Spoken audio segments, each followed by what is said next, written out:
I'm done with my fiancée after she canceled our wedding for the 4th time. She said she needed more time, and I told her to take as much as she wanted. Then I walked away, blocked her number and relocated to Bora Bora. She went into a frenzy, trying to contact me through mutual contacts when she realized more time meant I was gone for good. I'm Peter, 35M, writing this from a beach. No exaggeration. Crystal blue waves, powdery sand, and a tropical drink with a tiny umbrella. It's paradise. How I ended up here from the dreary monotony of my old life is the crux of this post. Her name's Vanessa, 33F. We were together for 7 years, engaged for 5. Yes, 5 years for canceled weddings. Our 4th attempt was just weeks away. My tux was ready, her elaborate gown was set. Then, over a plate of pasta, she hit me with it. Peter, honey, about the wedding, I just need a little more time. I stared at her, face blank. Inside, though, I was a volcano ready to erupt. But I've learned with Vanessa, big emotions don't work. Calm and composed is the only way. More time, Vanessa? Invitations are sent. Flights are booked. We're 2 weeks out. Peter, I know I feel terrible, but it's forever. I need to be completely certain. This was her 4th round of icy indecision. Cancel 1 3 years ago. Her job as a part-time dance instructor was too overwhelming. Cancel 2 years back. My sister Lauren's divorce makes celebrating impossible. Lauren, the maid of honor, was actually cheering us on. Cancel 3 last year. Are we sure about a grand wedding? Maybe we should elope.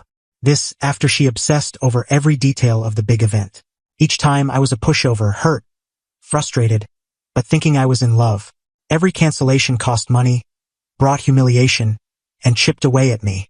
But I'd nod, say, all right, we'll delay, and we'd start over. My parents were practically staging an intervention. My best friend, Mike, was more direct. Mate, she's stringing you along. This time, though, something shifted. A switch flipped. After a slow sip of water, I said, okay, Vanessa, take all the time you need. Her face lit up with relief. Oh, Peter, thank you. You're so patient. It's not that I don't want to marry you. I cut in.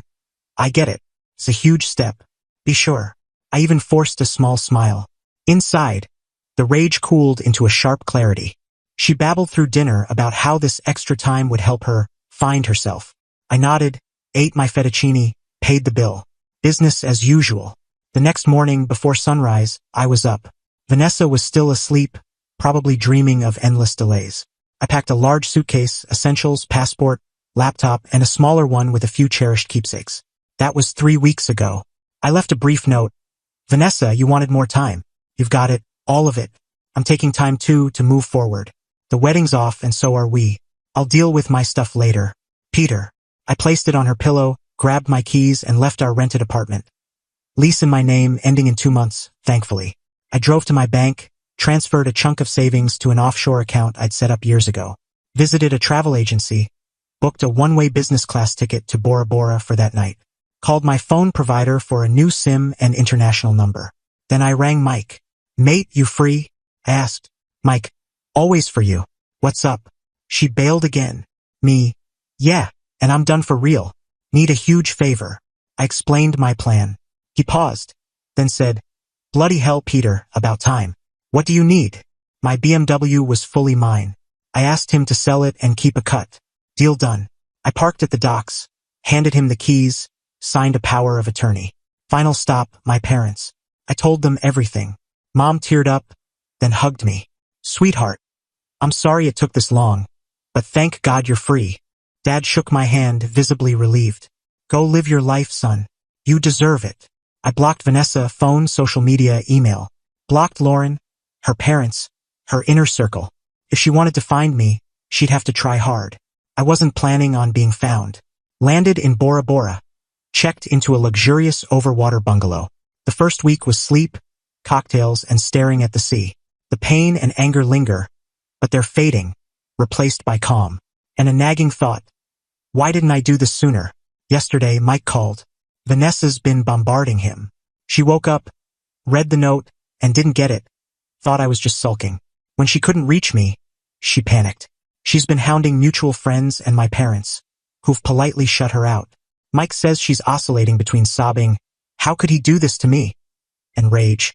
He can't just walk away. We have a wedding to reschedule. The entitlement is staggering. She told Mike, I just needed more time. Not this. He's supposed to wait for me. Mike's reply, looks like he gave you all the time in the world, Vanessa, and took his own. The BMW sold quickly. Good price, money's in my new account, minus Mike's well-earned share.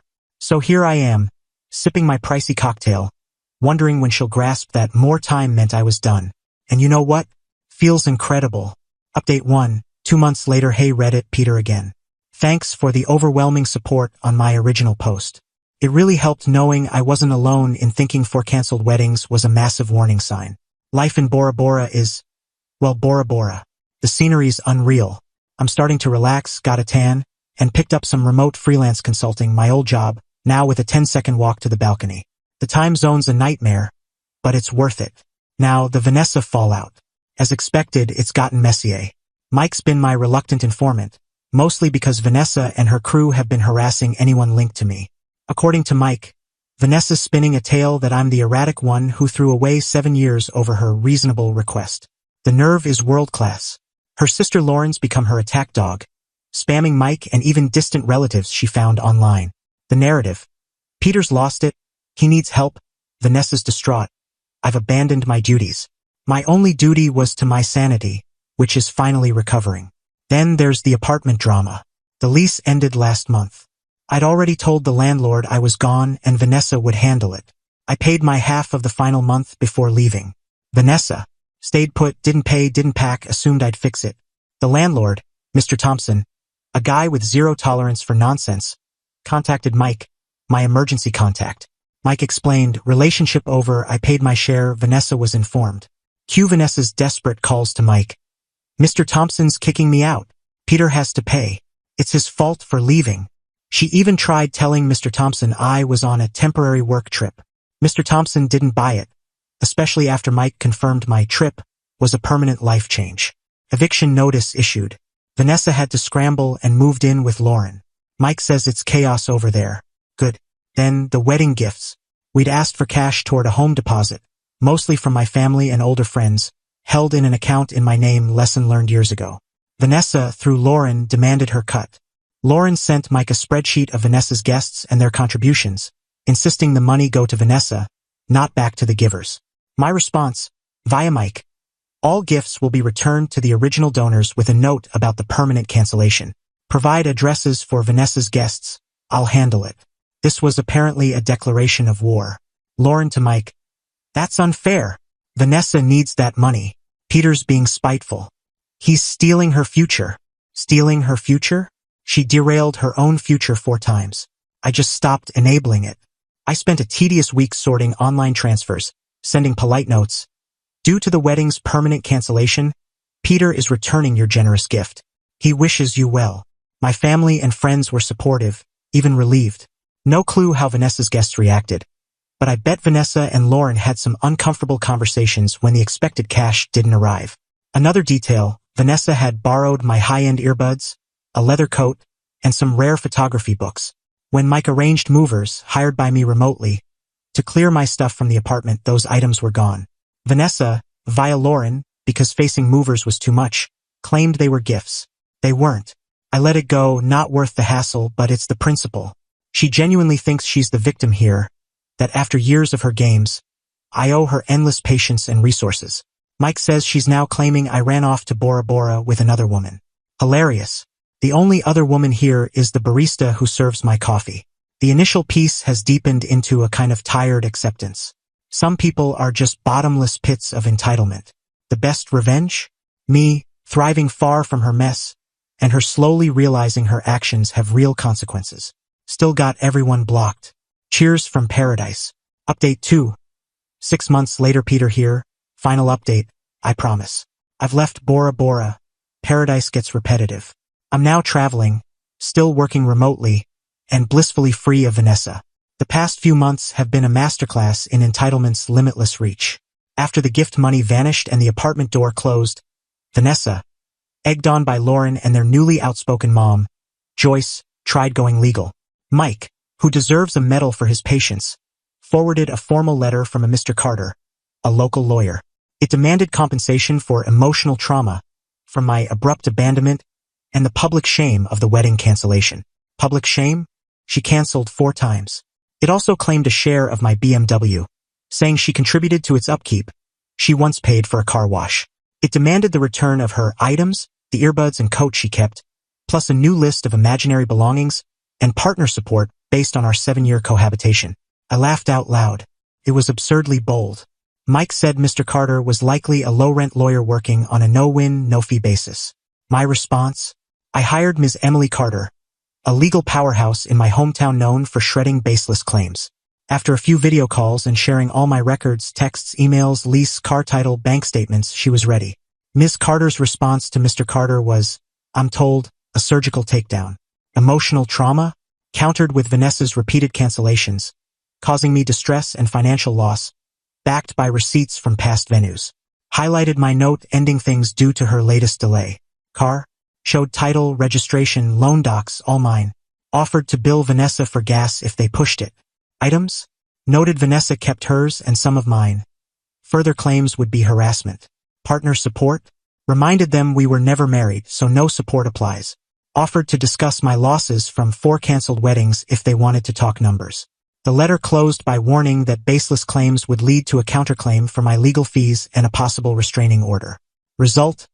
Silence from Mr. Carter. He clearly told Vanessa's camp they had no case. But Vanessa, driven by outrage, wasn't done. She launched a social media campaign, cryptic posts about cowardly betrayals, commitment issues, and financial cruelty. Rich, considering I supported her for years. She claimed I heartlessly dumped her just as she was ready.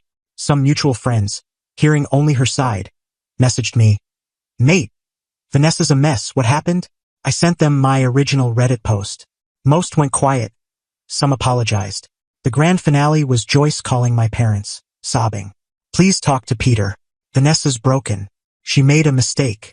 She'll marry him tomorrow. She can't cope alone. My mom, usually kind but pushed too far, said, Joyce, Peter chose after Vanessa canceled wedding for. He gave her 7 years. He's not coming back. Vanessa's an adult. She needs to handle her life. Maybe this is the more time she wanted. Click. That was that. Mike says Vanessa's still at Lauren's. A tense situation. Lauren's fed up with supporting her. Vanessa's working retail full-time, hates it, and moans about life's unfairness. Shocker. Me?